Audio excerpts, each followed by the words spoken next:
Hello dear students, let us we will move on to the study of limitations or disadvantages relating to joint stock company.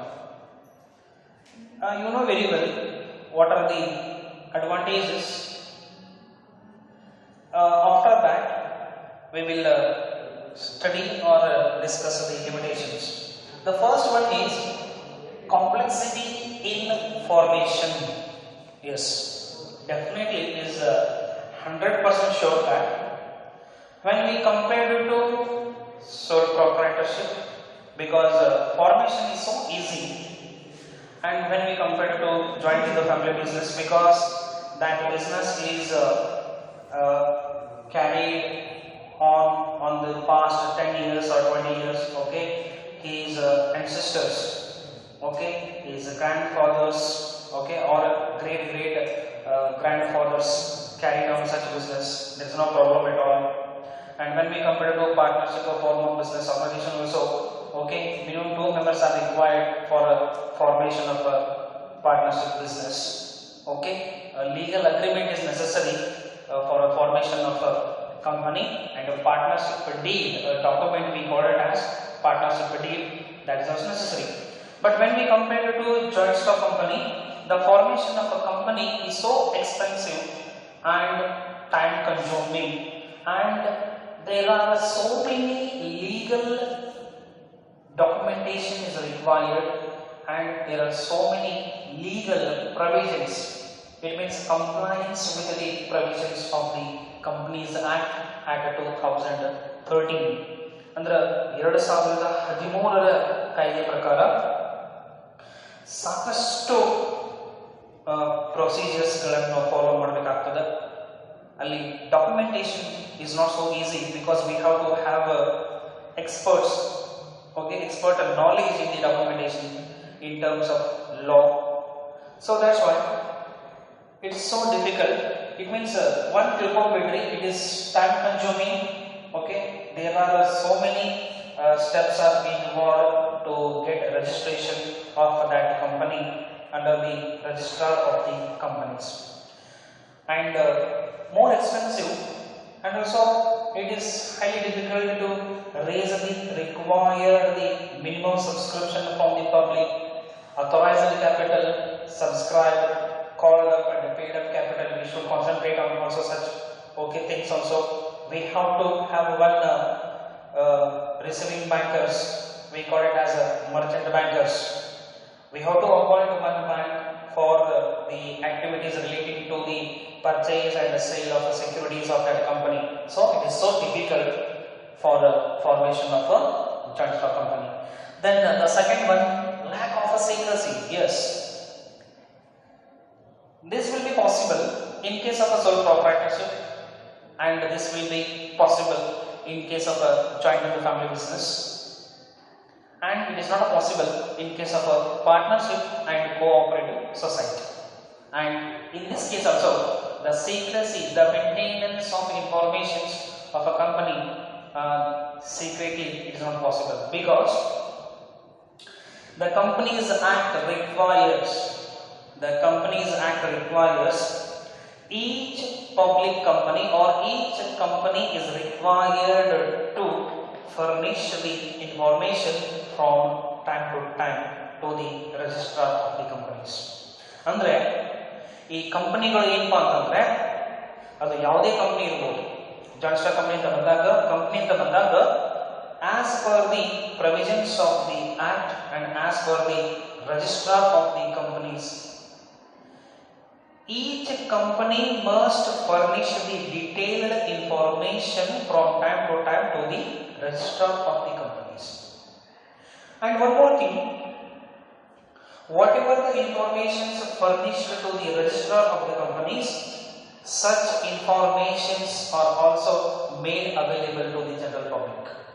It means you have to disclose the financial status of your company, you have to disclose the whatever the things and whatever the resolutions are passed in the annual general meetings of that company, and you have to audit that accounts, okay, the appointment and resignation, okay, death, retirement, okay, insolvency, insanity, imprisonment, whatever the things going on in the organization, we have to disclose such information to the register of the companies.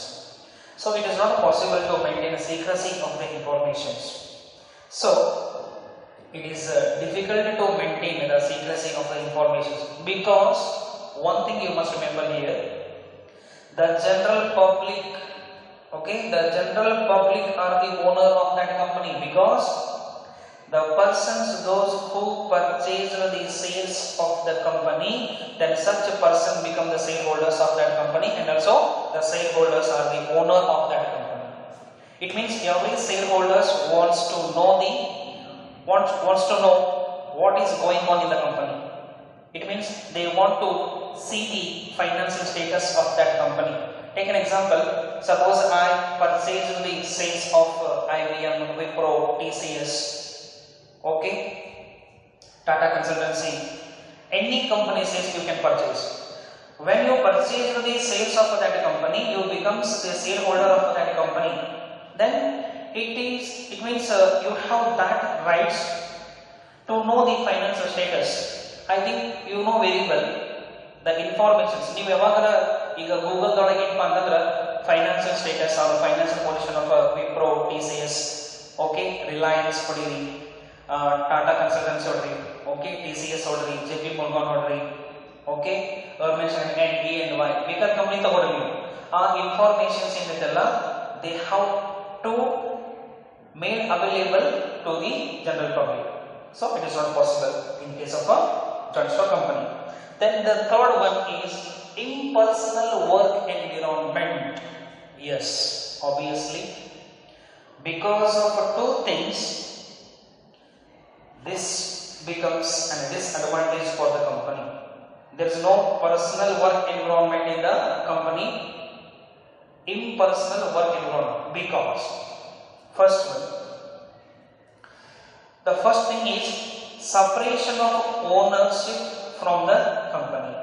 Because now avagale helide ಏನಂತಂದ್ರೆ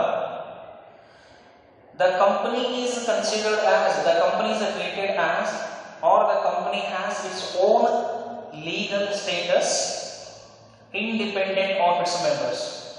Yes, these members are responsible for the formation of that company. But once that company get incorporated under the provisions of the Companies Act 2 subsection 20 of the Act 2013, ಅಂದ್ರೆ ಕಾಯ್ದೆ ಪ್ರಕಾರ ಆ ಒಂದು company formation ಆಗಬೇಕು ಅಂತಂದ್ರೆ ಈ ಮೆಂಬರ್ಸ್ಗಳೇ ಕಾರಣ, ಸೇರ್ ಹೊಡಿಸ್ತಾರೆ ಕಾರಣ ಇರ್ತಾರೆ. ಆದ್ರೆ once that company get okay incorporated under the act, on the day itself that company separates, okay, the owners, it means the members are separated from the company. It means that company is considered as an artificial person and the members will be separated from that. This is the main case of a impersonal work environment in organization. And one more thing, this leads to, because of a separation of the owners from the company, this will lead to create a situations in which, not in which there is a lack of efforts from the, okay, from the management officials or from the employees side. Because one more thing, there is a large number of activities are performed in the organization. There are n number of activities are going on in the organization. So it is highly difficult to concentrate on all the activities of the business, and also it is highly difficult to have personal contact with each employee in the organization. Because of these two things, okay, this will arise in the organization, that is impersonal work environment. Then we will move on to the next one, numerous regulations. Yes, obviously, the functioning of a company, is subjected to so many restrictions, so many rules. There are so many regulations will be imposed on the functioning of the companies. It means They are not free from the law. They are not free from the regulations imposed by the Act. They are not free to take own decisions. It means they have to furnish the detailed information from time to time to the registrar of the companies. They are not going to hide any information relating to that company. It means they have to time they have to conduct the annual general meeting in the organization. And one more thing, whatever the financial reports are there, they have to submit to the registrar of the company. And that information or that accounts must be audited by the auditors. And other things relating to the voting rights, the capital contribution, that declaring the dividends to the shareholders, filing of the reports, and the preparation of the documents, and is required to obtain various certificates from different agencies.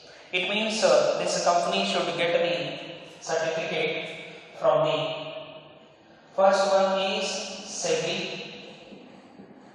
Okay, it means SEBI means the Security Exchange Board of India, and also it should get the letters from the registrars.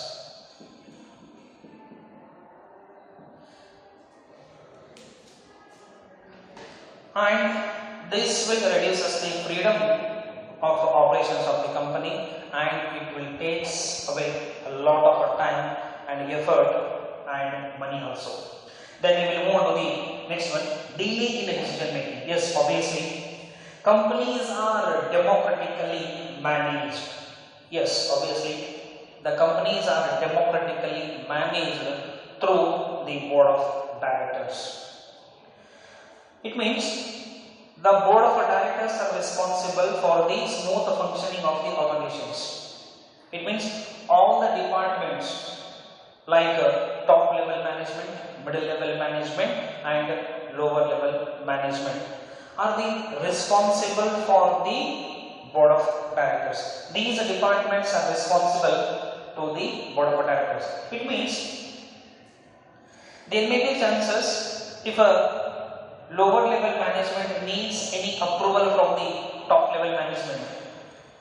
It should pass the information to the top level management, and it will take some time because this top level management also comes under the control of the board of directors of that company.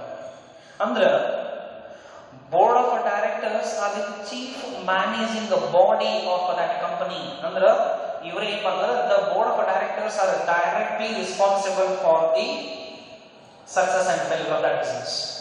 So that's why any approval or any decision making process involved in this kind of a business, it will take more time because the informations will come through from the board of directors to top level management, then middle level management, and the lower level management. So there may be chances of a delay in decision making and that. It means communication gap may be there, or the superior and the subordinates. Okay, there may be chances of a conflict between the different departments in that organization. It means whatever the informations communicated to the top management, there may be miscommunication may be there in the organization. So it is difficult, to take quick decisions in this type of companies. Delay in decision making. The next one, oligarchs to management. Yes, obviously, in the previous concept we explained. In the theory, and now by the theory the companies are managed. The companies are democratically managed through the board of directors, but that is not in the practice.